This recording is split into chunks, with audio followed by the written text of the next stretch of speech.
of gadda onnee namaa cabsu kichuun osoo ganaa umriin isii ganaa jiru addunyaa kanarra deemtee jirti.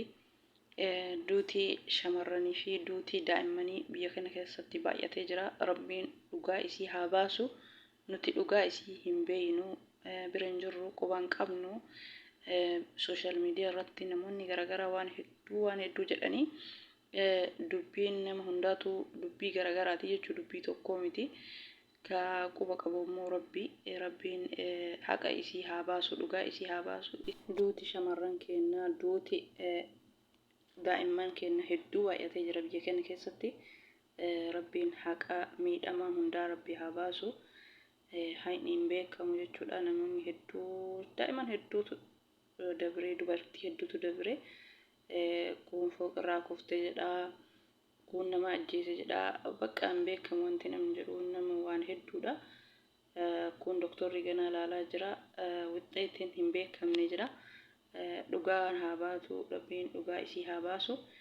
Maatii isii, firoottan isii, haadha abbaa isii hunda rabbiin jajjabina hawwinaa fi jajjabina guddaa rabbiin isaanii haa kennu.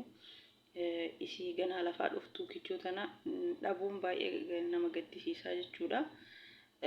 Waa hedduutu jedhama jechuudha. Kanaafuu irraa quba hin qabnu, waan irraa quba hin qabne immoo dubbachuun namatti hin tolu jechuudha.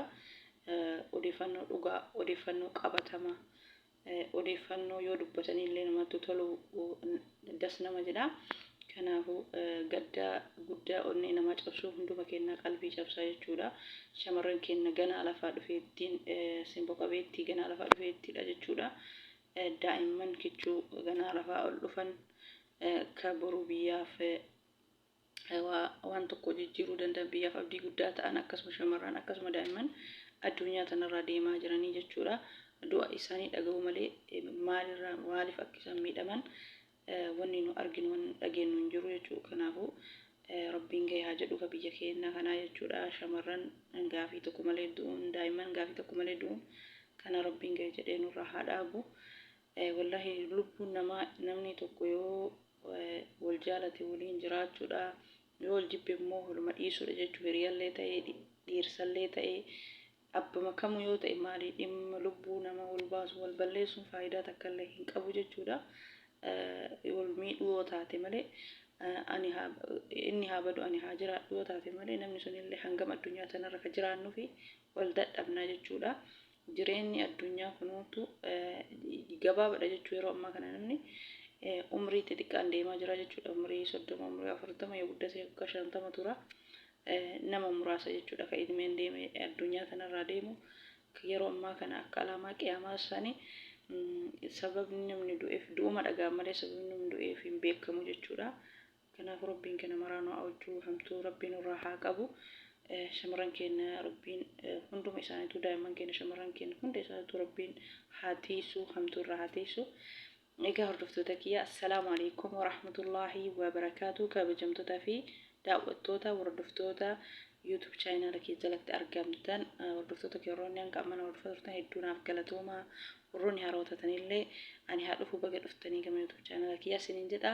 Seenaa maatii naaf ta'a na jajjabeessaa yoo viidiyoon kee isinitti tole na jajjabeessuu hin dagatinaa. Akkasuma maal godharree daa'imman kichuu dhabuuf shamarran ganaa lafaa dhuftu boru biyyaaf faayidaa guddaa qabdu dhabuun baay'ee nama gaddisiisaa. Gaddi hunduma keenyattuu dhagaamee jira.